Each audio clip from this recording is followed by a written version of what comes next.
কিছুদিন আগেই শুরু করেছিলাম ডক্টর স্ট্রেঞ্জার নামের একটা অসাধারণ কোরিয়ান ড্রামার এক্সপ্লেনেশন, যার আগের পর্বে দেখানো হয়েছিল পার্ক সুনহির আসল পরিচয় জানার জন্য সুহিউনকে নিয়ে দ্রুত হসপিটালে আসে। তবে চারিদিকে তন্ন তন্ন করে খোঁজার পরেও সে তাকে কোথাও খুঁজে পায় না। ঠিক এই সময়ে সে পেছন থেকে একটা চেনা কণ্ঠস্বর শুনতে পায়, আর এখান থেকেই শুরু হয় সিরিজটির দ্বিতীয় পর্ব। পার্ক খুশি হয়ে মহিলাটির দিকে তাকায়, কিন্তু সুনহি বলে সে তাকে চেনে না। এটা শুনে পার্ক সেই ব্রেসলেটটি বের করে, যেটা সে ছোটবেলায় জিহিকে দিয়েছিল। সে মনে করে এটা দেখে জিহি তাকে চিনতে পারবে। তবে উল্টে এটা দেখে মেয়েটা অনেক রেগে যায়, কারণ সে এই লাকি গিফটটি সুহিউনের মাকে দিয়েছিল। মেয়েটা পার্কের হাত থেকে ব্রেসলেটটা নেওয়ার চেষ্টা করে, আর এটা করতে গিয়েই ভুলবশত ব্রেসলেটটা দুটুকরো হয়ে যায়। এরপর পার্ক মেয়েটাকে নানা রকমের প্রশ্ন করতে থাকে, যা শুনে মেয়েটা অনেক রেগে গিয়ে সেখান থেকে চলে যায়।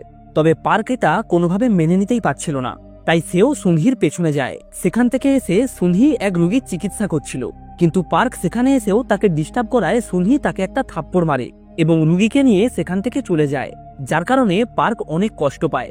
এই সময় সুহিউন এসে পার্ককে সেখান থেকে টেনে একটা বারবিকিউ রেস্তোরাঁয় নিয়ে যায়। পার্কের মুড অনেক খারাপ ছিল, তাই সে নিজের দুঃখ ভুলানোর জন্য অনেক মদ্যপান করে। সুহিউন তাকে জিজ্ঞাসা করে সে কি তার গার্লফ্রেন্ডের বাবাকে চেনে। এরপর সুনহির প্রোফাইল খুললে তিনজনের একটা পারিবারিক ছবি দেখা যায়। ছবিটা দেখে পার্কের মনে পড়ে তার গার্লফ্রেন্ডের আসল বাবা ছবিতে থাকা মানুষটার থেকে আলাদা, যার কারণে সে এটা নিয়ে বেশ কনফিউজ হয়ে পড়ে যে সুনহি আদতেও তার গার্লফ্রেন্ড কিনা। কিন্তু সে কোনোভাবেই তার গার্লফ্রেন্ডকে পুনরায় হারাতে চাইছিল না। পার্কের এমন গভীর ভালোবাসা দেখে সুহিউনের তার প্রশংসা করার ইচ্ছে হয়। সে নিজেকে সামলাতে না পেরে পার্কের মুখে স্পর্শ করে। এই সময় ডক্টর হান তাদেরকে দেখে ফেলে। সে সুহিউনকে ফোন করে, কিন্তু সে এটা কখনোই আশা করেনি যে সুহিউন তাকে মিথ্যে বলবে যে সে বাড়িতে রয়েছে। এদিকে পার্ক যেহেতু নেশায় ছিল, তাই সে সুহিউনকে জিহি ভাবতে শুরু করে এবং ধীরে ধীরে তার হাতটা জাপটে ধরে। সুহিউনও এতে কোনো রকমের বাধা দেয় না। কিন্তু তাদের এমন অবস্থা দেখে ডক্টর হান মোটেও রাগ করেনি, কারণ সুহিউন প্রফেসরের মেয়ে, তাই তার পরিকল্পনা বাস্তবায়নের জন্য সুহিউনকে তার প্রয়োজন। এরপর সুহিউন সুনহিকে ফোন করে ডাকে। সুনহি মনে করেছিল পার্ক হয়তো তার কৃতকর্মের জন্য তার কাছে ক্ষমা চাইবে, কিন্তু সে এটা কখনোই ভাবেনি যে রিজেকশনের কারণে পার্ক এমন নেশাগ্রস্ত হবে। তো যাই হোক, এরপর তারা দুজন মিলে পার্ককে সুহিউনের মায়ের বাড়িতে নিয়ে যাওয়ার সিদ্ধান্ত নেয়। কিন্তু হঠাৎ করেই তারা পিছলে গিয়ে পার্ক ও সুহিউন একে অপরের গায়ে পড়ে যায়। ঘটনাটা সুহিউনকে বেশ লজ্জিত করে এবং সুনহিও এটা দেখার পর কিছুটা অকওয়ার্ড ফিল করে। পরের দিন হান পার্ককে বলে সে যেন তার গার্লফ্রেন্ডের থেকে দূরে থাকে, তবে তার কথায় পার্ক কোনোভাবেই পাত্তা দেয় না। উপরন্তু সে সুহিউনকে নিয়ে ঠাট্টা করে। এতে হান আরো রেগে যায়। হান সবাইকে এটা দেখানোর চেষ্টা করে যে সুহিউন যাই করুক তাতে তার কোনো কিছু যায় আসে না, কিন্তু বাস্তবে সুহিউনকে কেউ কিছু বললে সেটাতে তার অনেক রাগ হয়। সেখান থেকে যাওয়ার সময় সুহিউনও এই ব্যাপারটা লক্ষ্য করে, তবে তাকে দেখা মাত্রই হান একদম শান্ত হয়ে যায়। অন্যদিকে সুনহির উপস্থিতি পার্কের জীবন একদম অতিষ্ঠ করে তোলে, কারণ সে সবসময় মনে করত সুনহি তার গার্লফ্রেন্ড জিহি।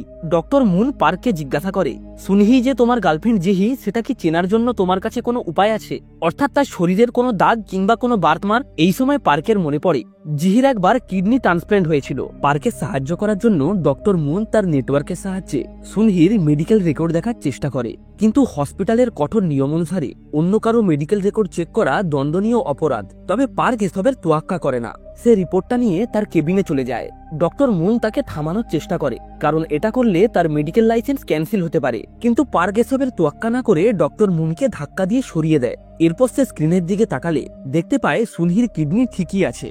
এই দৃশ্যটা দেখার পর সে নিজের চোখকে কোনোভাবে বিশ্বাসই করতে পারছিল না। তবুও এই কঠিন বাস্তবতাটাকে মেনে নেওয়া ছাড়া তার কাছে আর কোনো উপায় ছিল না। পার্ক দূরে দাঁড়িয়ে সুনহির দিকে একদৃষ্টিতে তাকিয়েছিল। সে কোনোভাবেই এটা বিশ্বাসই করতে পারছিল না যে দুটো মানুষ হুবহু একই রকম কিভাবে দেখতে হতে পারে। সে সুনহিকে বলে যে যাই বলুক হার্টবিট কখনো মিথ্যে বলে না। এটা বলেই সে সুনহিকে জড়িয়ে ধরে। অদ্ভুতভাবেই এতে সুনহিও তাকে বাধা দেয় না। হয়তো তার গল্প শোনার পর সুনহিও তার প্রতি কিছুটা সহানুভূতিশীল হতে শুরু করেছিল। অন্যদিকে সুহিউনের মনে হয় পার্ক হয়তো একটু বেশি বাড়াবাড়ি করছে, কিন্তু পার্ক বলে এই পৃথিবীতে একজনই আছে যার হৃদস্পন্দন সম্পূর্ণ আমার মতন, আর সেই হলো আমার ভাগ্য। এটা বলেই সে সুহিউনকে জড়িয়ে ধরে। এতে সুহিউন রেগে গিয়ে তাকে গালিগালাজ করে সেখান থেকে চলে যায়। অন্যদিকে হসপিটালে একজন গর্ভবতী মহিলা ভর্তি ছিল, যার রক্ত ও অক্সিজেনের মাত্রা ক্রমাগত কমে আসছিল। দ্রুত চিকিৎসা না করলে গর্ভে থাকা শিশুটি বিপদে পড়তে পারে। কিন্তু ডাক্তার কি করবে কিছুই বুঝতে পারছিল না। তাই তিনি পরামর্শ নেওয়ার জন্য অপারেশন রুমে পার্ককে ডাকে। পার্ক রোগীর পেটে হাত রাখা মাত্রই তার শারীরিক অবস্থা বুঝতে পারে। রোগীটির প্রাথমিক সমস্যা ছিল ফুসফুসে রক্ত জমাট বাঁধা, তবে সিটি স্ক্যান করতে গেলে চিকিৎসায় দেরি হয়ে যাবে। তাই পার্ক সরাসরি অপারেশন করার সিদ্ধান্ত নেয়। সুনহি ছিল অ্যানেস্থেসিওলজিস্ট এবং সুহিউন হলো সহকারী সার্জেন্ট। তারা তিনজন একত্রে খুব সুন্দরভাবে সার্জারিটা সম্পন্ন করে, যা দেখে সেখানে উপস্থিত থাকা সবাই বেশ অবাক হয়ে যায়। তবে হঠাৎ করেই রোগীর ব্লাড প্রেসার কমতে শুরু করে। পার্ক সন্দেহ করে নিশ্চয়ই সুনহি কোনো ভুল করেছে। এটা নিয়েই তাদের দুজনের মধ্যে তর্ক শুরু হয়। তবে সবশেষে তারা পুনরায় সার্জারিটাকে সফলভাবে সম্পন্ন করে। সাথে সাথেই বাচ্চার কান্নার আওয়াজ শুনে সবাই স্বস্তির নিঃশ্বাস ফেলে। সবাই তাদের চমৎকার চিকিৎসার প্রশংসা করে। অন্যদিকে ডক্টর মুন পার্ককে বলে, মেডিকেল রেকর্ড পাল্টে দিলে সুনহির আসল পরিচয় জানা যেতে পারে, কারণ এতে তাকে আবারও নতুন করে রিপোর্ট তৈরি করতে হবে। এরপর তিনি রিপোর্টটাকে পাল্টে দেন। সুনহির ইচ্ছে না থাকলেও সে হসপিটালের নিয়ম লঙ্ঘন করতে পারে না, তাই তাকে নতুন রিপোর্ট তৈরি করতে হয়। এরপর ডক্টর মুন টেস্টের রিপোর্ট ডিস্ক হাতে পায়। অন্যদিকে সুনহি বেশ চাপের মধ্যে ছিল। সে একজনকে ফোন করে আর জানা যায় এটা হলো সেই ব্যক্তি যে জিহির তদন্ত বন্ধ করতে চেয়েছিল। তারা দুজন যখন কথা বলছিল ঠিক তখনই ডক্টর মুন সেখানে চলে আসে। সুনহি সাথে সাথেই কলটা কেটে দেয়। তারপর তারা দুজনেই অফিসে যায় রিপোর্ট দেখার জন্য। তবে সুনহি অনেক ভয় পেয়েছিল। সে ওই ডিস্কটা কাড়িয়ে নেয়, তবে পার্ক তাকে থামায়। সাথে সাথেই সুনহি পার্কের চোখের দিকে তাকায়। পার্কের চোখ দেখে সুনহির মনে হয় সে তার ব্যাপারে সবকিছুই জেনে গেছে। তারপর সে কম্পিউটারে ডিস্কটা ঢুকিয়ে দেয়। তবে স্ক্রিনে যেটা দেখা যায় সেটা দেখে তারা অবাক হয়ে যায়। দেখা যায় সুনহির দুটো কিডনি সম্পূর্ণ ঠিক আছে। তবে কিছুক্ষণ আগেই পার্ক সুনহির আচরণ দেখে মনে করেছিল সেই হলো তার গার্লফ্রেন্ড। পার্ক মনে করে সে হয়তো কোনো বিপদে পড়েছে, এই কারণেই সে তার পরিচয় লুকাচ্ছে। ডক্টর মুন সুনহির কাছে ক্ষমা চায়। সুনহিও এই বিষয়টাকে খুব একটা বড় করতে চায়নি, তাই সে তৎক্ষণাৎ সেখান থেকে চলে যায়। সন্ধ্যেবেলায় পার্ক বাড়ি ফিরে আসলে আমরা তার হাতে একটা ডিস্ক দেখতে পাই। আসলে সে নিজেই গোপনে ডিস্কটা বদলে ফেলেছিল, কারণ সে তার গার্লফ্রেন্ডের থেকে সত্যিটা গোপন করতে চেয়েছিল। এই সময় ডাইরেক্টর চই পার্কের সঙ্গে দেখা করতে আসে। তিনি পার্ককে তার অতীত সম্পর্কে জানান। পার্ক যখন ছোট ছিল তখন হসপিটালে একটা মেডিকেল দুর্ঘটনা ঘটে। পার্কের বাবা চেয়েছিল সত্যিটা সবার সামনে আসুক। তিনি হসপিটালের নামে কেস করার সিদ্ধান্ত নেন। তবে এই সময়ে হসপিটালটি রমরমিয়ে চলছিল, তাই ডাইরেক্টর চিওর কোনোভাবেই চায়নি যে এই দুর্ঘটনার খবর সবার সামনে আসুক। তিনি এই সবকিছু বন্ধ করার একটা উপায় খুঁজে বের করেন। সিনিয়র সরকারি উপদেষ্টা ইয়ান তাকে একটা ভালো পরামর্শ দেয়। উত্তর কোরিয়ার নেতার হার্ট বাইপাস সার্জারির প্রয়োজন ছিল, তাই তিনি এদিক থেকে একজন দক্ষ ডাক্তার পাঠানোর অনুরোধ করেছিলেন, যাতে যুদ্ধটাকে এড়ানো যায়। উচ্চপদস্থ কর্মকর্তারাও এতে রাজি হয়। আর পার্কের বাবাকে উত্তর কোরিয়াতে পাঠানো হলে সে হসপিটালের নামে কেসও করতে পারবে না। এই কারণেই পার্ককেও তার বাবার সঙ্গে বিদেশে যেতে হয়। তবে সেখানে সফল সার্জারির পর তার বাবাকে নির্মমভাবে হত্যা করা হয় এবং পার্ককে ওই রিসার্চ সেন্টারে বন্দি করে রাখা হয়। চই পার্ককে তার বাবার জিনিসপত্র দেয়। পার্ক তার বাবার চশমাটার দিকে তাকিয়ে কেঁদে ফেলে। এরপর পার্ক শান্ত হলে সে ডাইরেক্টর চইকে একটা মেডিকেল রিপোর্ট দেয়। ওই মেডিকেল দুর্ঘটনায় রোগীর মৃত্যুর পর তার স্ত্রী অনেক দুঃখী হয়ে পড়ে এবং শীঘ্রই মারা যায়। তাদের কেবলমাত্র একটা ছেলে ছিল। পরে ছেলেটিকে আমেরিকায় দত্তক দেওয়া হয়, কিন্তু তারপর থেকেই ছেলেটির আর কোনো খবর নেই। চই উত্তর কোরিয়া গিয়ে পার্কের গার্লফ্রেন্ডকে খুঁজে বের করতে চেয়েছিল, তবে পার্ক তাকে বলে তার মেডিকেল দুর্ঘটনায় অনাথ হয়ে যাওয়া ছেলেটিকে খুঁজে বের করতে, যাতে সে তার কাছে ক্ষমা চাইতে পারে। অন্যদিকে সুহিউন একটা ডিনারে গিয়েছিল, যেখানে তার বাবা ডক্টর হান ও সুহিউনকে তাড়াতাড়ি বিয়ে করে নিতে বলে। তবে সুহিউন বলে সে এখনো মানসিকভাবে প্রস্তুত নয়। এরপর লিফটে তার পার্কের কথা মনে পড়ে। সম্ভবত সে পার্ককে ভালোবেসে ফেলেছে। ফিরে আসার সময় ডক্টর হান তার বাবা মাকে বলে তাদের আরো কিছু সময় অপেক্ষা করতে হবে। এই দিনই একজন গর্ভবতী মহিলা হসপিটালে আসে। সে তার নবজাতক শিশুকে হত্যা করতে চায়, কারণ তার যমজ সন্তানের জন্মগত ত্রুটি রয়েছে আর এই চিকিৎসায় খরচ অনেক বেশি ছিল, তাই এটা করানোর মতো তার সামর্থ্য নেই। ডাক্তার তাকে থামানোর চেষ্টা করে, কিন্তু সে তখনও তার হাতে ছুরি ধরে রেখেছিল। পার্ক এই ঘটনাটা জানার পর কিছুটা আতঙ্কিত হয়ে পড়ে। সে বাচ্চাটার রিপোর্ট দেখে বলে শিশুটিকে এখনই সার্জারি করতে হবে। হঠাৎ করে একজন লোক তাকে থামানোর চেষ্টা করে। এটা ছিল ডাইরেক্টর চিওলের ছেলে। সে বলে রুগীর এখনো বিল ক্লিয়ার হয়নি, তাই তারা রুগীকে হসপিটাল থেকে বের করে দেওয়ার সিদ্ধান্ত নিয়েছে। ঠিক এই সময়ে একটা শিশুর হার্ট অ্যাটাক হয়। পার্ক তখনই সেখানে ছুটে যায় আর সুহিউনকে বলে তার ভাইকে আটকাতে। আসলে তারা হলো সৎ ভাই বোন। সুহিউন তার ওই অসভ্য ভাইকে দরজায় আটকে রাখে। পার্ক শিশুটিকে কোলে তুলে বিছানায় হাঁটু গেড়ে বসে এবং সাথে সাথেই তাকে সিপিআর দিতে শুরু করে। তারপর ধীরে ধীরে তার আঙুল দিয়ে শিশুটির বুকে চাপ দেয়। এই প্রক্রিয়াটি সে বেশ কয়েকবার পুনরাবৃত্তি করে। অনেক প্রচেষ্টার পর অবশেষে শিশুটির জ্ঞান ফিরে আসে। পার্ক এতে বেশ খুশি হয়, কারণ সে একটা শিশুর জীবন বাঁচিয়েছে। শিশুটিকে জীবিত দেখে সবাই আপ্লুত হয়ে পড়ে। এরপর ওই দরিদ্র মা ও শিশুটিকে দেখে পার্ক তাদের জীবন বাঁচানোর সিদ্ধান্ত নেয়। যমজ বাচ্চা দুটির হার্ট সার্জারি করার জন্য দুটো মেডিকেল টিম গঠন করা হয়। শর্ত রাখা হয় যে টিম এই সার্জারিতে সফল হবে সেই টিমই প্রধানমন্ত্রীর হার্ট সার্জারি করবে। একটি দলের নেতৃত্ব দেবে ডক্টর হান এবং অন্য দলের দায়িত্ব দেওয়া হয় পার্কের কাঁধে।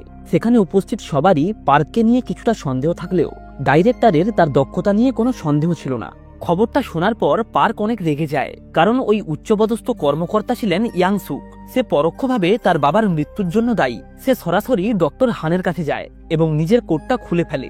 সে হানকেই সার্জারিটা করতে বলে, তবে কোনো একটা কারণবশত মুহূর্তের মধ্যেই তার মন পরিবর্তন হয়। এই সময়ে পার্ক ডাইরেক্টরের রুমে যায় এবং সকলের আলোচনায় একটা ব্যাঘাত ঘটায়। সে ইয়াংসুকের দিকে তাকায় এবং তারপর সাদা কোটটা তুলে বলে, আমি এই সার্জারিতে অংশগ্রহণ করতে পারি, তবে তার বিনিময়ে আমার একটা শর্ত রয়েছে। সেটা হলো এই সার্জারির সমস্ত খরচ হসপিটাল বহন করবে, আর এতে অংশগ্রহণকারী হিসাবে আমি হসপিটালের টাকা দিয়েই জন্মগত হৃদরোগে আক্রান্ত ওই দুই যমজ সন্তানের চিকিৎসা করতে চাই। এরপর পার্ক ইয়াংসুকের দিকে তাকায়। তাকে দেখে মনে হচ্ছিল তার কোনো একটা প্ল্যান রয়েছে। কিছুক্ষণ পর পার্ক ইয়াংসুককে ওয়াশরুমে দেখে খুব রেগে যায়। পার্ক বলে, আমি সার্জারিতে রাজি হয়েছি কারণ আমি তোমার হার্ট দেখতে চাই। তুমি প্রার্থনা করো আমি যেন তোমার সার্জারির দায়িত্ব না পাই, কারণ আমি যদি তোমার বুক চিরে হৃৎপিণ্ড বের করি তাহলে তোমার মৃত্যু অনিবার্য। অন্যদিকে আমাদের এক ব্যক্তিকে দেখানো হয়। সে মার্কিন যুক্তরাষ্ট্রে শিশুদের নিয়োগের দায়িত্বে ছিল। 20 বছর আগে মেডিকেল ডিজাস্টারের পর জীবিত শিশুটিকে খুঁজে বের করার দায়িত্ব ডক্টর চই তাকে দিয়েছিল। পার্ক ও চাং দুজনেই খুব ঘনিষ্ঠ বন্ধু। এমনকি একজন অন্যজনের প্রতিশোধের পরিকল্পনা সম্পর্কেও সবকিছু জানে। তবে চাং ডাইরেক্টর চইকে ডক্টর হানের আসল পরিচয় সম্পর্কে জানায় না।